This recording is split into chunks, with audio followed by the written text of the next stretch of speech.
shot him 6 times. I shot him in the heart. This man, he's not human. Universal Pictures presents Halloween 2, More of the Night He Came Home. Who is it?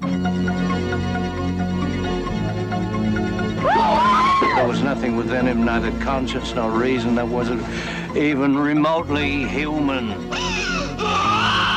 This is some kind of a joke. I've been trick-or-treated to death tonight. You don't know what death is. Janet, go tell Mr. Garrett we're having trouble with the phones. There is no place to hide. He will always find you. What's this? It's a Celtic word. It means the Lord of the Dead.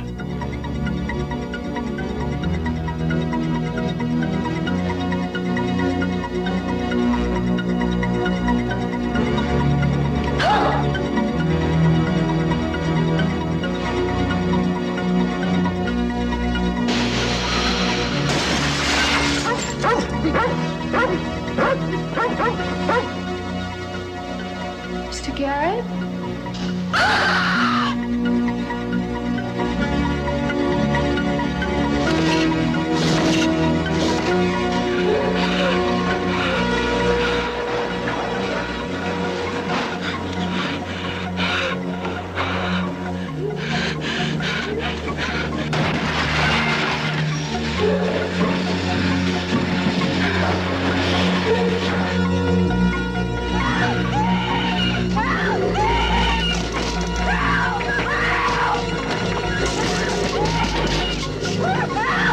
Halloween 2, More of the Night He Came Home.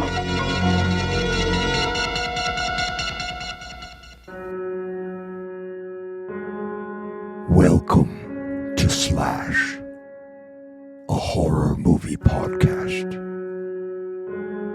In Season 1 of Slash, we will be covering every movie in the Halloween film franchise, starting with the original 1978 John Carpenter classic and ending with the 2022 Halloween Ends. Or does it?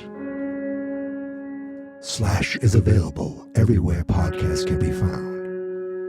You can follow Slash on Twitter at Slash Horror. And you can find every episode of Slash at fansnotexperts.com/slash. Enjoy the show. And remember, it's fun to be scared.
Happy Friday. Welcome back, horror fans. It's Friday the 13th. What a perfect time to talk about Halloween 2. Yeah, looking back, I didn't realize we were going to get a Friday the 13th on the second Friday of January. Maybe things would have changed. Maybe I would have chosen a different franchise to start with, but probably not. If I want to start a podcast about horror movie franchises, I want to start with the biggest, and the best and the most mainstream. Really, it really is the most mainstream. If you look at, some of these movies today, you'd have to say this is easily the most mainstream. This franchise is the most mainstream out of quote unquote the big three. And of course, any secondary or tertiary or a quadriary or a quattro cinco, I don't know. You know what I mean? And I'm happy to be back again, talking more horror with you. Thank you to everyone who found the podcast, and I hope that you're back again. And for those of you who are finding it now, I hope you go back and listen to the first episode. I'm kind of hoping that, as the weeks go on, more and more people will find it. But if they don't, if it's just us, I'm completely fine with that. I do these podcasts, let's be honest, selfishly. I do them for me as a creative outlet, something to kind of little projects to do. And I hope that people find them, and I hope that people enjoy them, and I hope that people listen to them. But when I look at a lot of the podcasts I do, I can tell that I don't do them to appease the hundreds and thousands of fans and podcast listeners out there. I do them because I think they're fun, and I do them because I hope other people find them fun too, but mostly because I find them fun. And this was a fun movie to watch. Now, a little different than the first one. This was a fun movie to watch because there was a lot of eye rolling in this movie. When I was a kid, I always thought of Halloween and Halloween 2 as almost a package, like they belong together, it was made or meant to be this way. There's so many movies nowadays that are created with the explicit, with the plan being that there will be future movies and future installments, and there's a full story to tell. And I mean, I'm going to say right away that Halloween 1 was not one of those movies. It was meant to be a standalone movie. I believe it was meant to be a standalone movie. Obviously, it was meant to be a standalone movie because if it didn't have success, there would have never been another sequel. But it wasn't even written with the idea of, the monster, the killer could come back. It was written with the idea of, guess what? The killer's still out there and he might get you. And that's your scary movie of the day. And good luck living the rest of your life knowing that the shape is still out there. But the movie business is a business. And when a movie that, made for a few $100,000 makes a killing, like a huge box office, producers are going to think, what? Okay, let's do another one. Carpenter did this to himself. He left it open. If Michael Myers was dead there, they could have probably written a thing where he comes back. We've seen that happen before, and we'll see it happen again. But if they did something where, they chopped his head off, no, I guess they could get away with that too. If they made it definitive that the Michael Myers character was dead, okay, maybe then there wouldn't be a Halloween movie. No, I guess they'd still do that. Let's just put it this way. It made a lot of money, so they wanted to do a sequel, and John Carpenter left it open, so now they asked them to close it. And this is what surprised me. As a kid, I always thought, I said 1 and 2 were a group together. Now I really can't make it, even though it's a lot of the same actors. It's the same feel because it's only a couple years later. So the film and the style and the styles of the time are close enough that everything kind of fits. And I remember doing this with Jaws and Jaws 2 as a kid, thinking, well, those two kind of fit together because they had Brody in both of them. And you wonder why I bring up Jaws, and I'm sure this won't be the last time I bring up Jaws when talking about this movie. But as an adult, I look and go, no. These are two separate movies. One was made for the love of the story. The second one was made because the first one was such a big success. And what shocked me when looking up this movie is that, okay, I thought, all right, they used John Carpenter's music. Maybe he was a producer on it. I'm sure he was a producer. No. Not just he and Debra Hill returned as producers. He and Debra Hill wrote this movie. That I did not know. And then I looked up that he directed a lot of this movie, but he couldn't finish it. So they brought in I think it's Rick Rosenthal is the director that's titled and credited with it. But it seems like they're saying Carpenter directed a bunch of it too. At least that's what Wikipedia is saying. And I was going to think, well, no, like you can just see some difference in the directing quality, just the excitement of the, what's lurking behind you. We got a lot of that, I guess, but it just didn't feel as frightening in this one. And maybe it's because, well, we're just kind of rehashing some thoughts and some shots and some ideas and trying to continue a story that really didn't need to be continued and creating a backstory that they then years later put the kibosh on in the new movies. And that being, of course, that Laurie and Michael are brother and sister. And yeah, John Carpenter came up with that. I did not know that. I read that he came up with that idea and it said 2 a.m. already with, drink. He was drunk. He came up with that idea as a story device, and they kind of forced it in. I guess it kind of plays into the movie because without that, why would Loomis think to go follow Laurie to the hospital? And if you hear me kind of sounding weird at points like that just then, that's me suppressing yawns because I'm going to talk, and I'm going to do my best to talk around yawns, but it's 10:30 at night, and I thought I was going to get this started sooner, and that never is the case.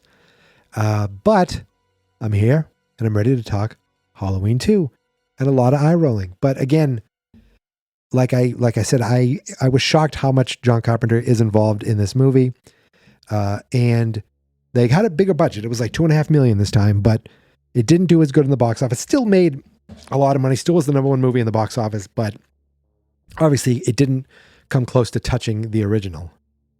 And you think $2.5 million, where did that budget go? It didn't go into Jamie Lee Curtis's wig, because that thing, I didn't realize it as a kid, but you see this movie opens with scenes from the first one. And, we don't see Tommy and Lindsay. They're gone because it's 3 years later. Those kids would be like teenagers now, or preteens at the very least. And they could not, you wouldn't recast them, would you? But they could not be used again, is what I'm saying. It makes sense for them not to be part of this anymore. But we see that scene of Laurie telling them to run. We see Laurie standing there while Michael sits up. I feel like there's a music this time, and I don't remember there being music last time he sat up, which made it even creepier. If you heard the beginning of this episode, the Halloween 2 theme is even slightly different. It is John Carpenter's Michael Myers theme, but it is slightly adjusted, slightly 80s-ified. We see Loomis outside seeing the kids running off, and I'm like, did we see Loomis?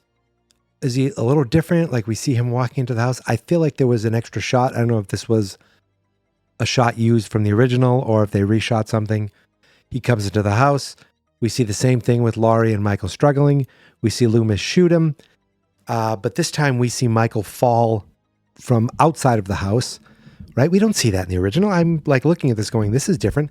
And what's weird is Michael steps back on the balcony and all of a sudden he's on the railing. So it's like the actor could fall off safely, but in reality, wouldn't he be waist high with the railing and then fall and flip over?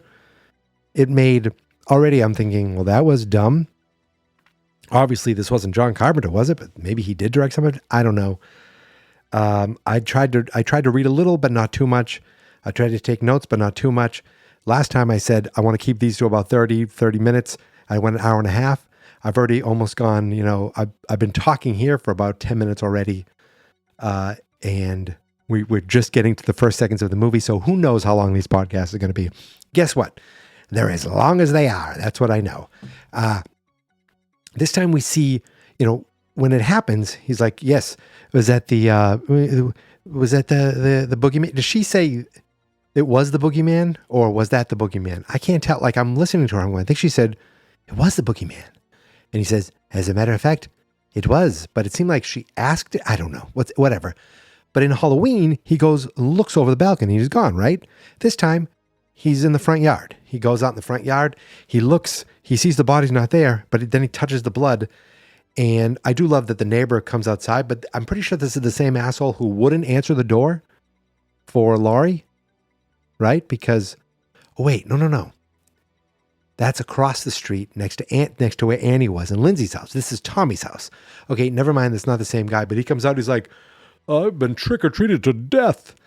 And then we get Loomis, who says, you don't know what death is, which is just, Loomis has some great lines in this, and you don't know what death is one of them that I know I've used a lot with my brother. I do love the new theme starts playing, and we get the new beginning with. I do love that we get a stinger before the opening. It's a new opening with a pumpkin. I love the poster of the pumpkin that has like a demon face in it, but I thought we got that here too. We don't. It's this time we see a jack-o'-lantern, and this time the jack-o'-lantern opens up and there's a skull inside. I guess it's the jack-o'-lantern skull. I have no idea, but I wrote down, I'm shocked to see John Carpenter and Debra Hill wrote this. Yes, they did. We then get, Mike, the police coming, and Loomis. This is where we get the classic, I shot him 6 times. 6 times. I think about that a lot, and I always think of that as a huge Halloween quote, but it's a quote from Halloween 2. Of course it is, because who would he tell in Halloween? He shoots him 6 times and the movie ends. We do get a cool POV of Michael kind of lurking around. He goes to an old folks' house and he's like, you know what? I'm not going to kill these old people. Okay? I don't kill old people. I just focus on, young teens and maybe some adults. But he sees these old people, they're in there, and he's like, ooh, that lady's cutting up some meat and she has a very nice knife. This time, we saw earlier in the evening, because it's supposed to be the same night, that Lindsay and Tommy were watching The Thing. This time, this old dude, he's falling asleep, but he's asleep in front of Night of the Living Dead. We get a cool shot of Michael just standing there while it's kind of like I don't know what it's called, it's a wide depth of field, I believe is what I remember from film class. A wide depth of field where the 2 shots are both in focus. So the guy's in focus. The woman behind her, the wife is in focus, and behind her, Michael Myers is standing there in focus. He's like, oh, I know this movie. But then he leaves. He goes outside. Now, while he's outside, he doesn't kill the old people, but there's like a young lady, and she's the neighbor. She's like, what are you guys doing over there? She's calling her friend thing. I think the guy's finally beating her. Like, she didn't really care about that. But there's a lot of doors and windows open. And I'm thinking, does she know about the murders? But she doesn't, because then her friend's like, yo, did you hear what happened? There's been like 3 people were killed, like down the street from you. She's like, oh my God, that's down the street from me. The first person didn't say down the street, but she's on the phone, and I'm thinking, oh God, she turns, the doors open. Michael walks into her house. Again, why does he walk into her house? Just because he wants to kill a teen? That would make sense in the original Halloween. He just follows Laurie to follow Laurie. But in this movie, he's following Laurie for a very different reason. But he jumps up and kills this girl, and it's a little awkward. You see Michael Myers' eye. I think I said last time, the cool thing is you don't see his eyes, but you see his eyes a lot in this one. And I'm wondering, do we see his eyes a lot in the first one? I feel like we didn't, but we see them more in this one. The kill is a little awkward. It's a little jumpy. We jump over to these cops with perms, cool perms, and some EMTs with perms. Everyone's got beautifully permed, puffy hair, except Jamie Lee Curtis, who has a very terrible wig. They are at the house and they take her away. Now they're at the Doyle house. They don't know anything about what's across the street yet. So they're at the Doyle house trying to figure out what's going on. And they see Laurie, and I don't think there's anyone dead in that house, right? Michael's gone. The cop shot 6 shots. They just take Laurie out, and there's an investigation. So they don't even know what's going on across the street yet. So, and they don't know about the girl being dead, which is the first dead body. So kill count is at 1. I'm going to see if I can keep track of this in my head. So they are like, hey, one of the guys is Michael Brody from Jaws 4. Boom, second Jaws reference, but first real Jaws reference in this movie. He's also The Last Starfighter, which is a movie about a teen who plays video games. But then the video game, I believe, is a training exercise for an alien fighter that they need to fight an alien war. And what's cool about that is the movie, The Last Starfighter, bet you didn't know this, was directed by Nick Castle. Who's Nick Castle, you say? Oh, he's only the shape of Michael Myers himself in the original Halloween and in Halloween the 18 and Halloween Kills. And he's not listed as Halloween Ends, so I don't know if it's a different shape. I don't know who was shaping up to be the shape in that movie. But he's one of the ambulance drivers. And he's not the last Jaws reference in this movie. So we go to the hospital now. Out of nowhere in the hospital, this has nothing to do with this movie. It's like a B story in a sitcom. This mom pulls up with a kid who has a bloody mouth, and she's like, "Oh, come on!" And he's dressed as a little pirate or something like that, and his mouth is bleeding. And we see him go into the ER. We see him go into a room, which like no ER could just say go into a room. Last time I was at an ER, I think I was there for 9 hours before someone got a room. But again, Haddonfield is a small community where nobody needs to go to the hospital, but it's also a huge community that takes forever to drive out of. I'll talk about that later. But is this supposed to be like playing on that trope of someone put a razor blade in this kid's candy? Because we see this. We see him leave the hospital later with his mom. Luckily, he gets out because, again, Mike Myers ain't going to kill no kid. He might have brutally murdered his mother, but he did not have a chance because they left. And that story is never touched on again. If you're a kid, it would spook the hell out of me because that kid is all bloodied up, probably just from eating some candy. The old trope, the old wives' tale or whatever you call it, the old conspiracy that someone would slip a razor blade. I don't know if that ever happened. It never happened with me, but it definitely made people check the candy. Did you check the candy? But they played on that trope. I wonder if they just threw that in for no reason because it never gets referenced by anybody ever in this movie. So I'm not sure we know what Michael's up to right now. I think he killed that girl, and we go to the hospital to see Laurie get brought in. And her big concern is she doesn't want to be put to sleep. She doesn't want to be put to sleep. She knows that this psycho killer is still out there. It seems like there's 4 or 5 nurses and 1 doctor, and the 1 doctor is like, Jack Elam from Cannonball Run. He's like one, crooked eyeball away from being him. He just seems like an old guy. They said he might have been drinking. And we jump over to Loomis is with, is it Brackett? Sheriff Brackett. They're driving around and Loomis is like, he's still out there. We have to find him. He's loading his gun. And the sheriff goes, I'm just about there. Just about to the point where I'm going to stop taking orders from you. Yeah. Do you think maybe you should stop? And then I think this is the moment when we see a young guy who just happened to buy a very similar mask to Michael Myers. Now, this one's blonde and the hair's up higher, so they must have different brands at the hardware store. And he's walking along. Now, for some reason, he doesn't they said later this someone was drinking. This quote unquote person was drinking. But we never got the definitive answer, but it had to be him, because Loomis and Brackett get out of the car. There's some people trick-or-treating. They see this guy in a Michael Myers mask, but they see him in a Halloween mask.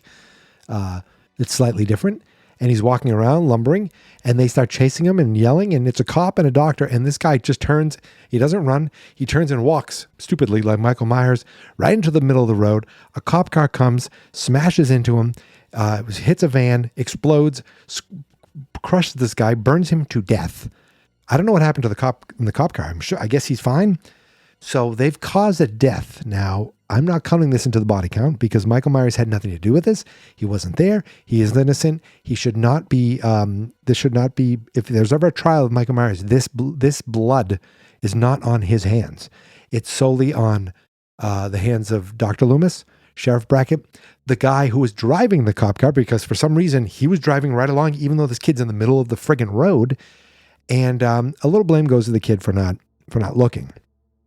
He gets crushed, and we're like, is it him? Is it him? He's like, I don't know. I can't tell. He's wearing a mask. How the hell would I know if it's him? So now Brackett gets a call that he's like, there's bodies across from the Doyle house. There were 3 kids. Annie was one of them. Now he finally knows that his daughter was one of them. They go over to the house. There's a bunch of reporters out there. He sees a body under a sheet. He pulls it back, and it's his daughter. They brought the actress back for that scene to lie in a gurney with some blood, and then for the guy to do that whole thing where he closes her eyes for her. It would have been funny if you let go and they flicked back open, and you heard like a curtain going, like when curtains roll back up. But he was like, this is when he realizes he's like, I have to tell my wife before she finds out. And this is how they get rid of Brackett for the rest of the movie. He's not in it, I don't think, at all. Now they bring in some younger cops to be around him. They're like, I'll help you. And Donald Pleasence, I wrote down, Pleasence is great. And because he gives a lot of speeches about evil, and I shot him 6 times, and he's not human. And later he talks about that he gives some history on Sam Hain for some reason. I wonder if that has anything to do with part 6. I know part 6 has some wacky shit. But we're not there yet, because right now we're only in part 2, the same night, Halloween night. So we jump over to these 2 women who at first I thought were twins, but they weren't. They're just kind of similar looking women. One of them is like, I need you to give me a ride over here. And she's like, fine. Before she goes to the hospital. No explanation for this at all, except we wanted to see these 2 girls walking together. Now, what's interesting is that one of the women went on, not the main nurse, but the other one went on, get this, to co-write the movie Twister with Michael Crichton. Boom, there you go. There's another little trivia that you might not have known. So I'll give you one more. There's this young guy with a kid with a boombox who obviously we see him walking around. Then boom, he bumps into Michael Myers, and of course, Michael's walking around with the mask, no problem. But what's interesting is on the boombox, this kid's not listening to rock and roll music. He's carrying it like he should be listening to rock or rap or something young people are into. He's listening to the news, and he hears that Laurie Strode was taken to Haddonfield Memorial Clinic. Which later we see a sign that says Haddonfield Memorial Hospital. I'm sure it's the same one. But this is where Michael Myers goes, wait a second. That's where Laurie Strode is. Now, you might think at this point that Michael will be like, her name's Laurie Strode? That's the first time I heard it. Maybe he heard Laurie. I don't know. But if we're going with Halloween 1 rules, I don't think he ever knew her name or wouldn't have learned her name.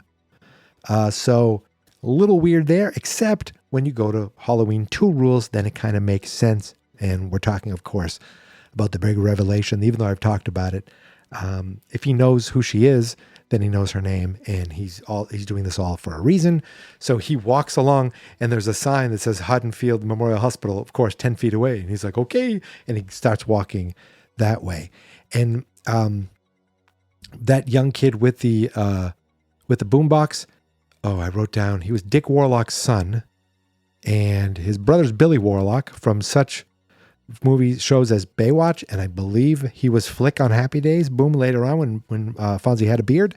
Now, I do like that we're right at the 30-minute point. Now, I talked about this. Remember last time I mentioned plot points, especially for 90-minute movies? It's like boom, boom, boom.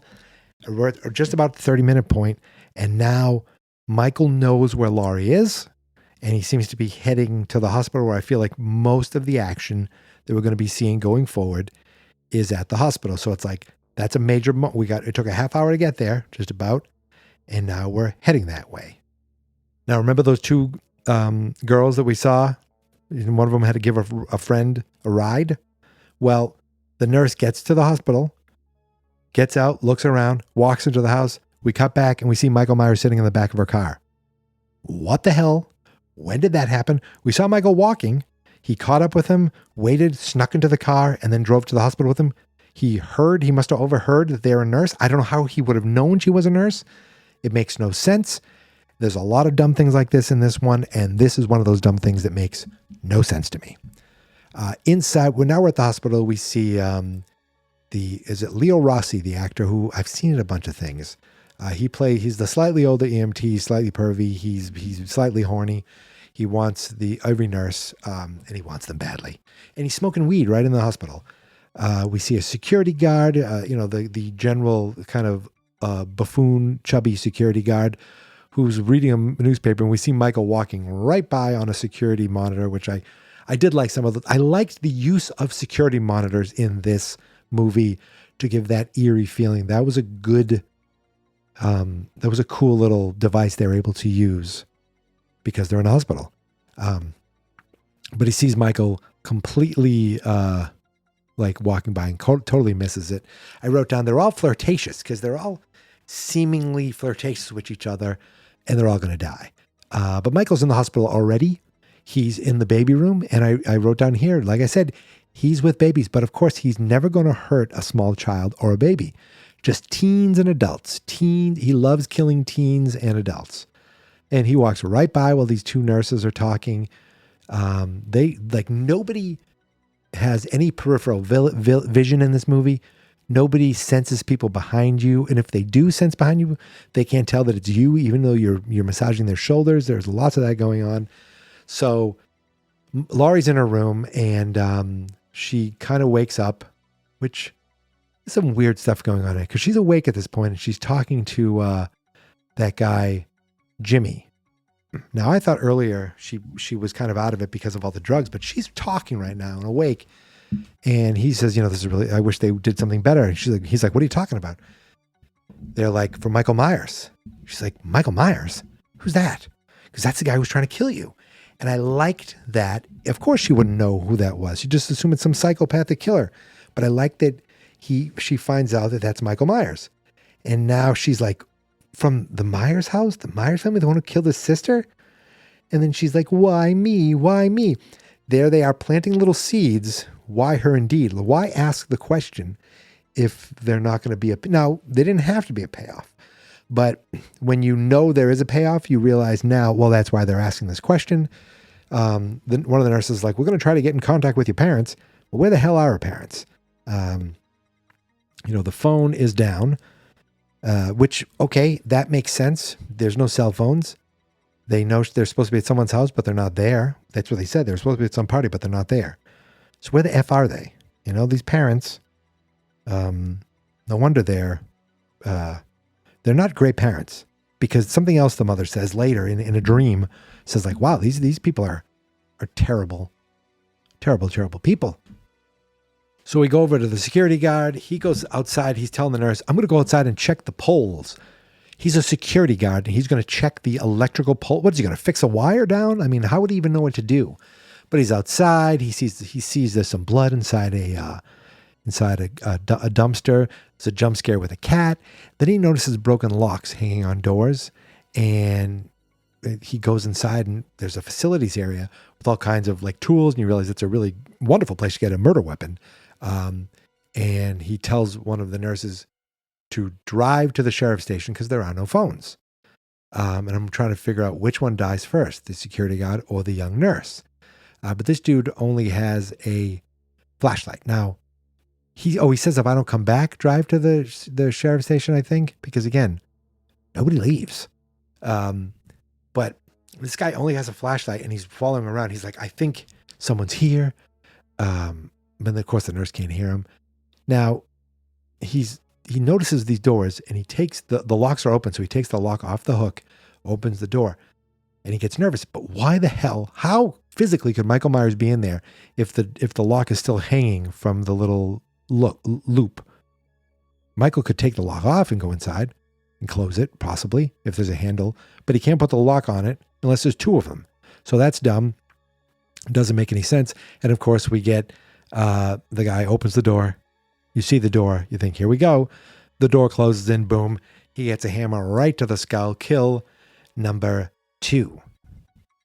Now we jump over to the morgue where we see the dentist, because they said, bring a dentist. We have to identify his dental records. Like Loomis is just like convinced that this isn't Michael Myers. And they're like, look, the teeth are so perfect. He's probably only 17 or 18. And he's like, Michael's 21 years old.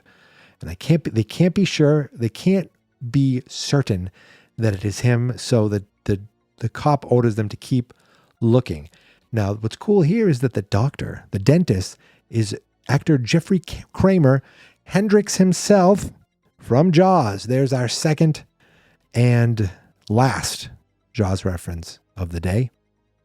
So we jump over to the Myers house, and now the townsfolk of Haddonfield are furious. And they're throwing rocks, and they're smashing up the Myers place, and they're looking for Michael. They're yelling for him. They're trying to, like, I guess, they think maybe he's in the house. Now, why would imagine the whole town of Haddonfield getting in an uproar. Whereby, I wonder if we ever see anything like that again. Anyway, they're outside here, and Loomis is telling one of the cops how, he just waited. He waited for this night, because one of the bracket later is like, damn you for letting him go. Loomis is like, I didn't let him go, and he didn't let them go. Like he's the only one who didn't, was really worried about him. The dude stole his car. He didn't let him go. Nobody let him go. But I like the line that he said, he just waited. Like he was just waiting all these years. But they're like, hey, there was a break-in at the elementary school. Before they said that, 2 guys came up, and I believe one of them was Billy Warlock that I mentioned earlier. And they said, hey, have you guys seen our friend Ben Tramer? You remember Ben Tramer from the original Halloween? That's the one that Laurie was interested in. Well, he's been missing. He was drinking a little, and he was wearing a Halloween mask. And he's 17. And yes, that for me is the last reference to Ben Tramer in this movie, at least. And I'm pretty convinced that, yeah, it's his body. He's dead. He's burnt to a crisp. Now, I guess we have to tell his parents, but I don't know. That's the cop's problem, not Loomis's problem. So they go off to the elementary school. Then we get a weird dream out of nowhere where Laurie has a dream where she's outside with her mom. It just comes out of nowhere. She's hanging laundry with her mom, and her mother says to her, I'm not your real mother. Just says it like really meanly, really not really nice. And then there's a shot of her in the hospital, young girl going to visit someone, and this kid turns and looks at her. That bothers me because the Michael Myers we knew just stood there and didn't look and didn't react to anybody. But maybe that's because the people who were there were not his sister. So, okay, there, I'm trying to make sense of it, but he turns and looks at him. And you think to yourself, wait a second, what's going on here? It's almost like they're trying to plant these little seeds. Now, us knowing, it's like, oh, Jesus. But maybe those who didn't know were like, what the hell is going on here? In the 2018 Halloween, when they're like, oh yeah, someone just came up with, someone thought that they were brother and sister, but that was never the case. Well, I always thought that was them kind of cleaning up a weird thing that really became part of the movie franchise for, years, decades, that some guy made up. But that some guy was John Carpenter. So maybe he just always hated it and gave the thumbs up to them removing it. But the thing about, these movies is, the new movies, is they erase everything that we see from today, this movie, up until we see that what we talk about that movie. All of it doesn't count in the new franchise, the new trilogy. And I wonder how I feel about that. I think I liked it at the time, but I don't know. And I'm saying I don't know if I like it right now because I'm going to watch all these movies anyway. These movies happened. They, whether the quote unquote retcon story officially matters in the official Michael Myers storyline, it's still real to me, damn it. Oh, so we get that hot tub scene. Now, this, to me, was the definitive kill of Halloween 2. This is the one that when I think of Halloween 2 kills, I think of this movie. And for some reason, I thought the guy Jimmy was in this scene, not the guy Bud. But, we get the gratuitous booby shots. We get a butt shot. We get a half-naked lady shot. They're in the, it's boob for the sake of boobs, I wrote. Welcome to 1981. But they're in the hot tub. Michael turns the heat up. He turns the heat really up, and not in a sensual way. He in a I want to boil you alive way. So the guy gets out, and I thought it was kind of funny because she's drying off, and behind her, quietly, the guy's getting choked to death. He dies in like 5 seconds. Easily dies, and it almost looks slapsticky. It's kind of silly. And then he comes in. The whole scene's kind of slapsticky. He comes in and very sensually puts his hand on the girl's shoulder. She's like, oh, he starts kissing his thumbs, kissing his hands. You still don't notice that this is a giant murderer's hands and not the wet hands of your boyfriend that were just in the hot tub. Like, you can't tell. That doesn't smell of death and blood. But then she looks up and he's like, hi, I'm Michael Myers. Grabs her. We get a boob shot again, and then dips her in the water, dips her in the boiling water, and dips her in the boiling water enough where she, I think in real life, got an ear infection or some kind of infection. And in this, her body, she's drowned, she's boiled. But Michael Myers' hand is seemingly fine, I guess, because he's superhuman. I didn't quite... I don't know if we ever see the hand. Now, I know later he's burnt, but that's for different reasons.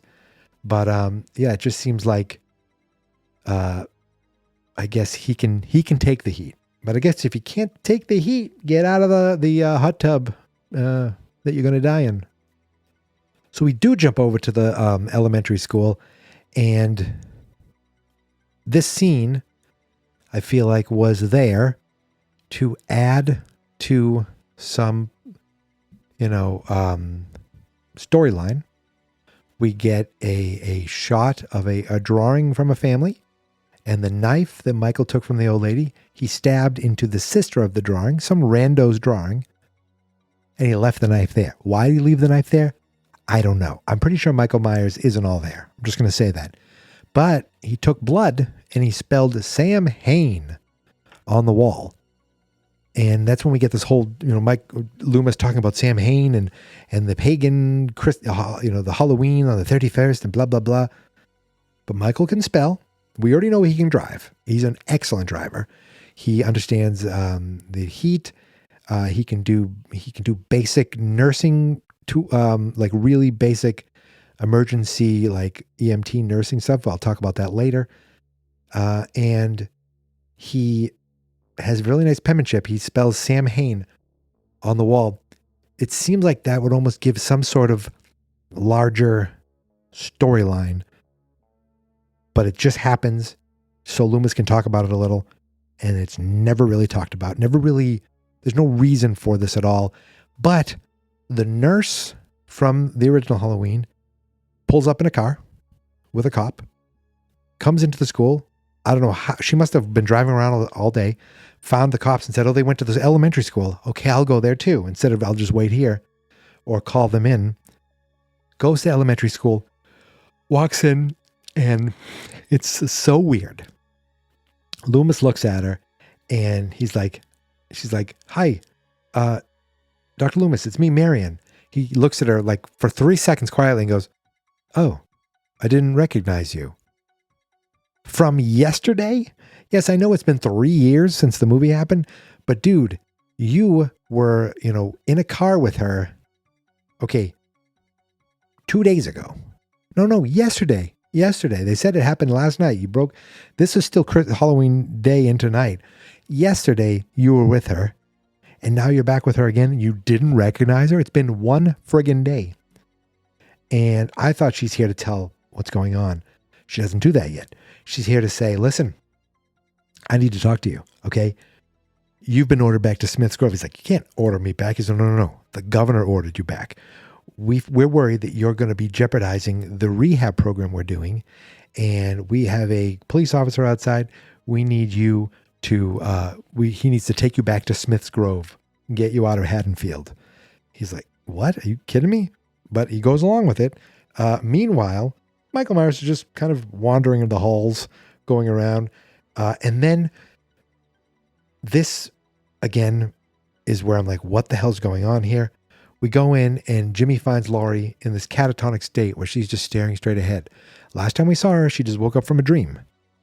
She was fine. She got drugged. She was fine talking to Jimmy. Then she had a dream. Now she's in a weird catatonic state where they're snapping fingers in front of her. And like, when did this happen? What's going on? What's the explanation? I don't know. Doesn't make any sense. One nurse runs off to get Dr. Mixler, I don't know what his name is, goes into his office. He's got a full shower in there and everything. He's staring at his fish tank. No, he's not. He's dead. He's clearly dead with a needle in his face. And we get another cool Michael coming out of the shadow shot. Yes, we've seen it before, but it's still effective in this one. He takes a needle and the damage is done as he slides a needle into her head. And, I guess that's all he had left because he left the friggin' knife in art class. So now, okay, I lost track of body count. So we had the girl at the beginning. Okay. The security guard. That's 2. Then we had Bud and the nurse at the hot tub. That's 3 and 4. Then we have Dr. Mixter and nurse Janet, the young nurse, 5 and 6. So there's 6 dead right now. And we have the other starfighter. I call him Starfighter Jimmy. He's off looking for the head nurse, Mrs. Alves, I believe is her name, looking for her. He's running around. We have the blonde nurse. She's called to a room. And so while she's called into a different room, because there are other patients there apparently, even though we don't seem to worry about them, Michael goes into Laurie's room because he's right there and stabs and stabs and stabs at pillows. Why? Because Laurie's up and she left. Why? What the hell? She was just in a coma 5 seconds ago. She was in a coma with her eyes, basically a waking coma. Her eyes were open. Why would she know to leave? Why would she know to hide? Why did she get up? Where was she running? Who was she running from? There's no sense of any of these people that Michael Myers is in this hospital, and yet she is up and running. It makes 0.0 sense. But we're about an hour into this movie. I'm at the plot point 2, about an hour of this movie, and Jamie Lee Curtis finally has something to do. Imagine bringing Jamie Lee Curtis back just to have her sit in a hospital and barely do anything for most of a movie. Who would ever think to do such? Okay, maybe I shouldn't say that, but I guess now that now she knows Michael's in the hospital, and now the cat and mouse chase can be in. And by chase, I mean Michael slowly walking down the hall, faster than a cannonball. Where were you when Laurie tried not to die? So slower than a cannonball, though, really. But man, that wig on Laurie is terrible. She's still a little out of it. I don't know why she's out of it. It's not because of the drugs, because she was up talking. Well, I guess you could say it's the drugs and the bad dream she had. I don't know. But she goes into a room and she falls right back asleep. Okay, so now Loomis is taken away by the nurse and the officer, and I wrote down this is they're outside. how small is Haddonfield? Because this hospital is terribly staffed. You know, we have 4 or 5 people working in the whole hospital on Halloween night. And that Jimmy guy comes back and says, we have to find Laurie. What?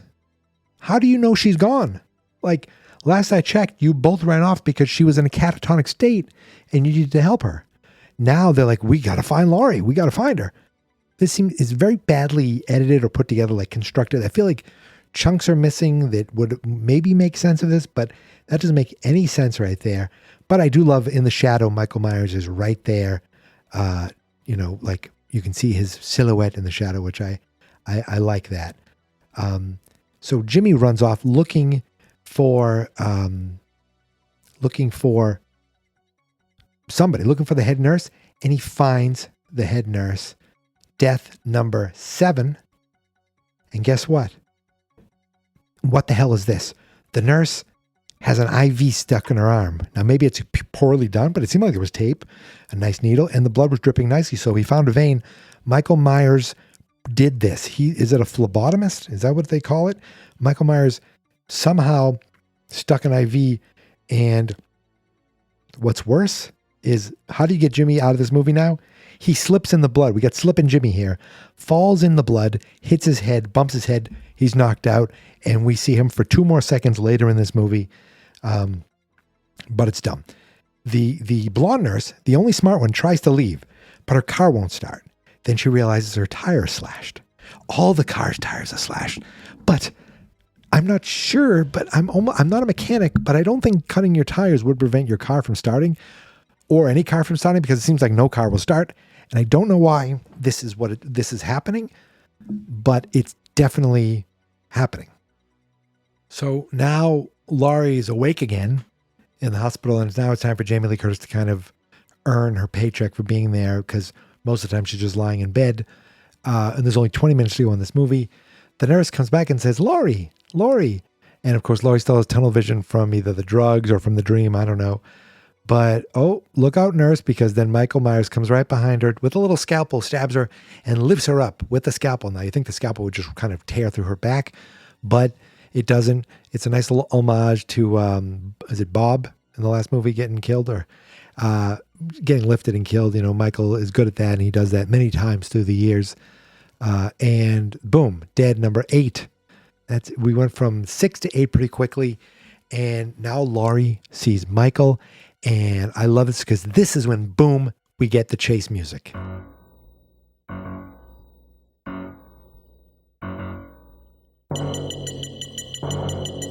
I love it. At least I call this the chase music. I'm not sure what it's actually called, but it feels like the chase is on.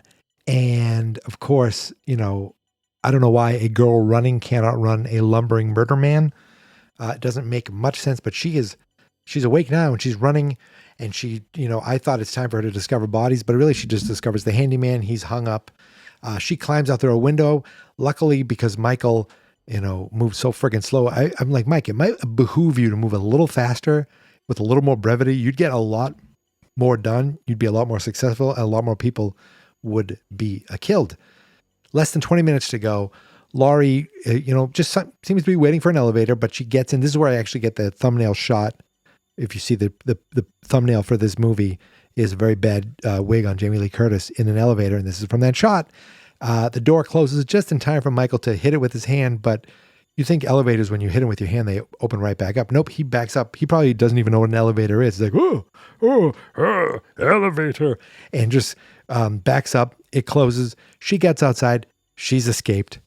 The movie's over. No. Because she doesn't run. I said, run, you idiot. But no. Instead, she's like, there's a car. He walks. You run. 10 minutes, you'll be safe. Just 10 minutes of solid cardio, you will be safe. But she gets and locks herself in a car. Now, back to Loomis. They're in the car. And I said, I'm thinking to myself, Haddonfield is small enough that the hospital is a complete, dead town, ghost town, but huge enough that they're still driving through Haddonfield. They just drove by the sign that says the hospital, and the nurse is trying to tell Loomis something really important, but Loomis is giving the history of Sam Hain instead. He's talking right over her. He's so rude to her, and every time he sees her. But then she finally's like, dude, I need to tell you something. There was a secret file sealed by the courts. That girl is Michael Myers' sister. He's like, what? I saw the files. No. They hid this file. They didn't want anyone to know. The Myers had a 2-year-old daughter the night that Judith was murdered. Where the hell was she that night? Was she in the back of the car? I imagine they just left her in the car because they were bad parents. I mean, one of their daughters was killed. The other one was put away for the murder. They had this 2-year-old, and then they got killed. They said the Myers are dead, so they're out of the picture. And then Laurie was adopted by the Strodes from Strode's Realty, even though I'm almost positive one of the EMT guy goes from Strode Realty? Realty? He said it, the way he said it was weird. Realty? Anyway, Loomis is like, what? And he immediately tells the cop, turn it around. He's like, I'm not turning around. He takes the gun out, pulls the gun on the cop. He goes, you turn it around. I'll fire a warning shot. And he shoots the guy's window out to get the cop to turn around.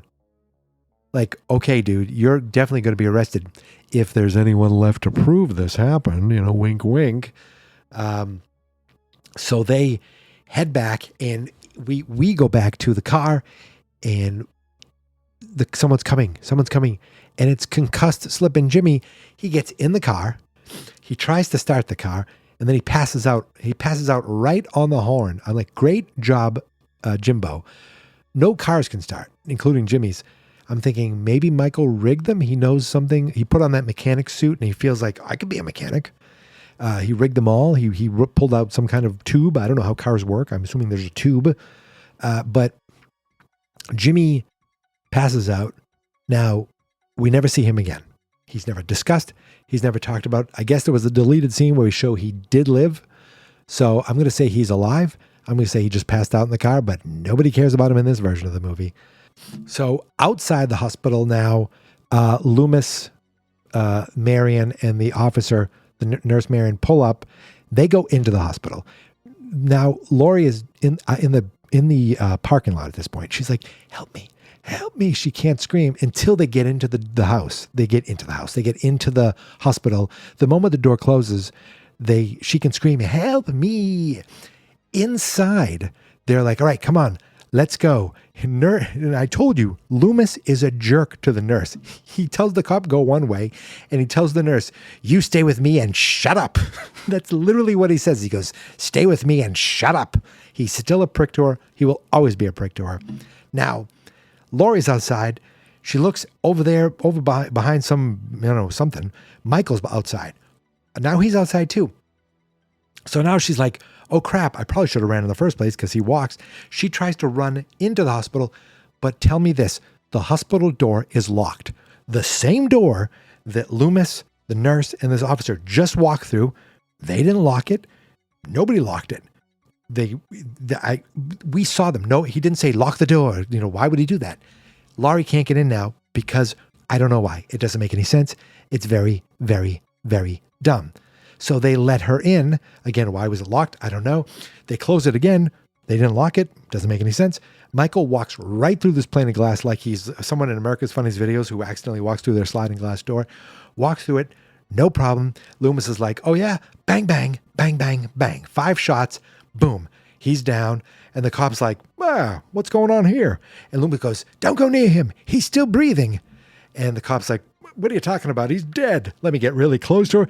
Let me get really close. And Michael Myers jumps up, takes the cop, slits his throat. Boom. He lets Marion go outside. She goes and calls more cops to come quick. Send more cops. But this cop is dead. And Loomis is like, I'm sorry I left you to Laurie. And boom. They're like, let's get the hell out of here. It's 10 minutes left now. When the nurse is outside calling the cops for radio, why didn't they do that before they went into the hospital or while they're on their way to the hospital? Anything. So Loomis and Laurie run to a surgery room filled with all kinds of gas tanks. And I think we all know what's going to be happening here. The doctor then gives the teen girl a gun, which I'm sure is perfectly very safe, great idea. Michael smashes through the door like it's cardboard, probably because it is cardboard. Loomis stands there. And then he's like, oh yeah. He picks up his gun and goes click, click. It's either out of bullets or it's jammed. And boom, Loomis gets stabbed. He falls over. You think, oh, he's finally dead. Loomis is out of it. And finally, we get a face-to-face with Laurie Strode, Laurie Myers, and Michael Myers. And she says, Michael. And he stops for a second, turns his head. He's like, no, I'm going to kill you. And then this is dumb, shoots him. Bang, bang, perfectly. And when I say perfectly, shoots him in the eyes. There's now blood shooting out of the eyes. Now that visual is kind of good until you look at it and you realize the blood's coming from above the eyelids. His eyes are just closed. The mask is immaculate. There isn't a scratch. Like the bullet didn't touch one part of the mask. It went through the eye holes, both of them, perfectly. And you realize, oh my God, and you remember in the new Halloween, Jamie Lee Curtis's Laurie Strode is like a badass, Sarah Connor. Well, it all started here because she's apparently a crack shot. She hit these 2 shots for the first time shooting anything ever so well that the bullets went into his head, then up above his eyes so he could still have eyelids, shot him in the head, the blood dripping out, and he's still not down, even though apparently his brain should be smushed now. So that was dumb. But then he starts stabbing wildly. Now, what makes this worse is that when his arms are swinging, we actually get a like he's holding a giant sword. He's holding a 7-inch scalpel, and I'm holding a remote control. Ready? Like same size. I'm whipping it back and forth. Now, I don't have the strength of Michael Myers, but you didn't hear that anything because guess what? There's nothing to hear. Very dumb, like very movie, like when you punch something and you hear no one, like it doesn't actually sound like that. It was very, it just took me out of it for a moment. It was kind of dumb. But then look, guess what? Loomis is alive. He pops up and he starts opening all the tanks up, the gas tanks. Now, he must have a plan because Laurie's like, okay, I guess we're doing this. I guess we're all going to pass out together and that's it. But no, they're not passing out. Michael Myers is still slashing, swiping, slashing. And he's like, go, 1, 2, 3, go. Laurie runs, gets out of there, doesn't run too far, runs close enough that she can still, she's able to at least smell the flames. And then Loomis is like, all right, Michael, this is the end of the road. Or he says something like that, lights the lighter and boom, huge explosion. And I believe it's the same lighter that the cop gives him earlier in the movie when he offers him a cigarette. So I like that little callback. That's where he got the lighter. But he blows them up and they're both dead, right? Right? I believe we're going to say that. But no. Out of the flames walks a burning man, Michael Myers. Carpenter loves people in burning suits. But now he just falls over it. We see the mask burning. And it's over. It's really, really over. We're never going to see Michael Myers again. It's now morning, and there's reporters outside. They're talking about the murders inside, and I think they said 10? Did they say 10 bodies? No, there's no way there's 10, because there is 9, 8, 9 with the cop. Oh yeah, and then 11. Because they find Michael Myers' body and Loomis's body in there. So, but the final body count for Michael to kill is 9.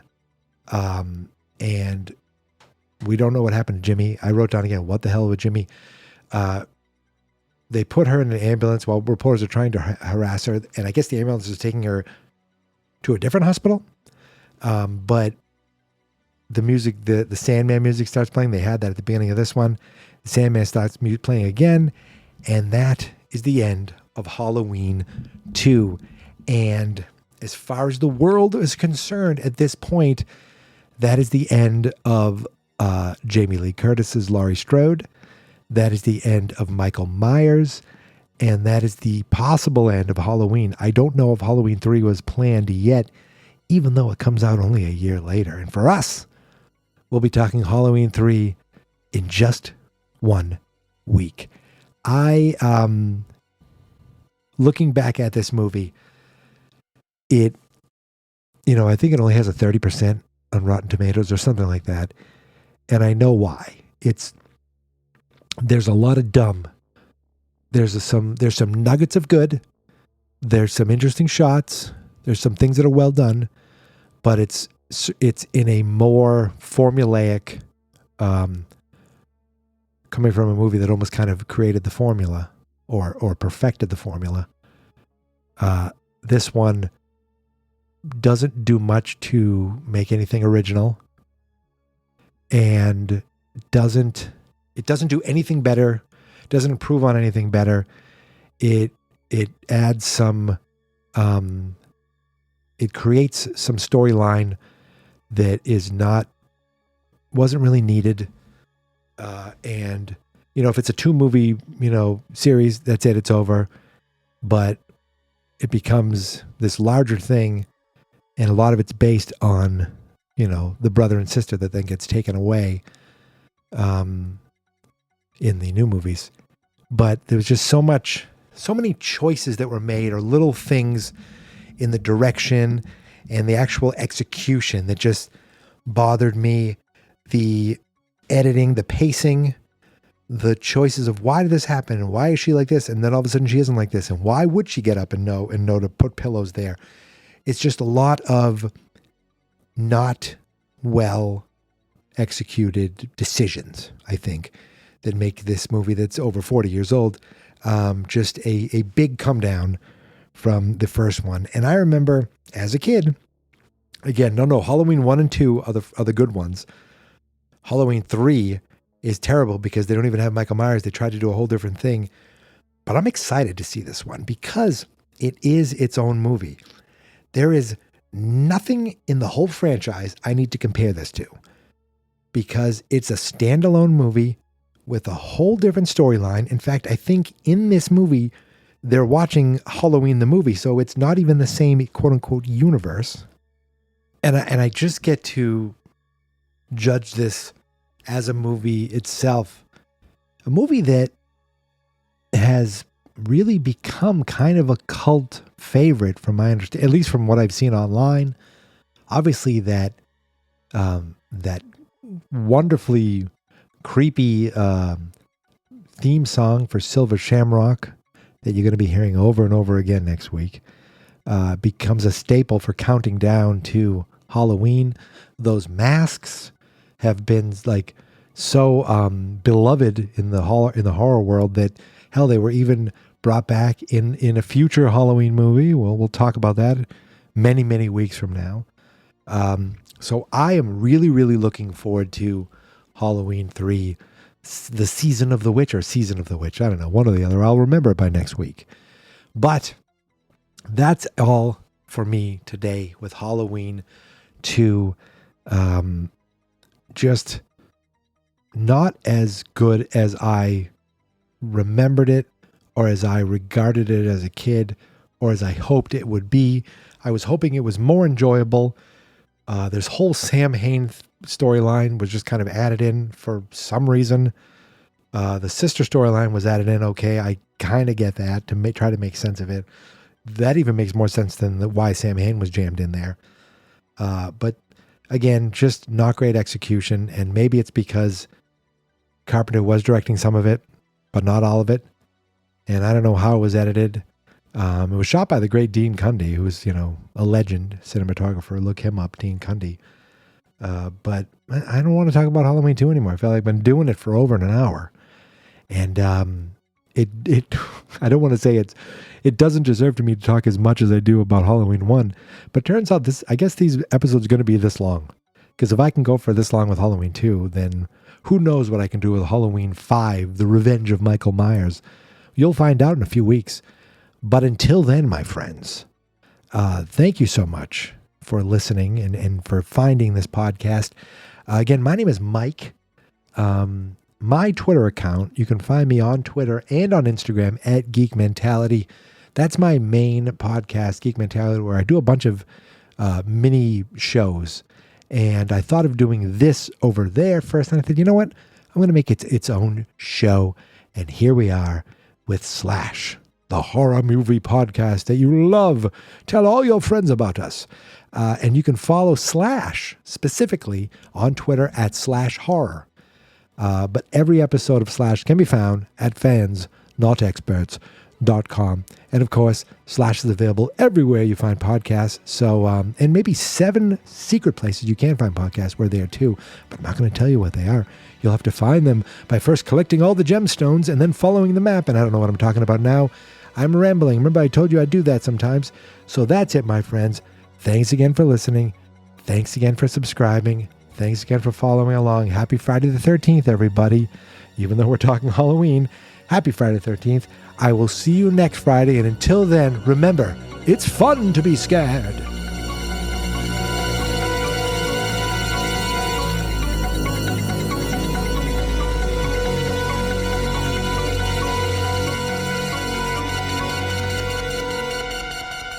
Fans not experts.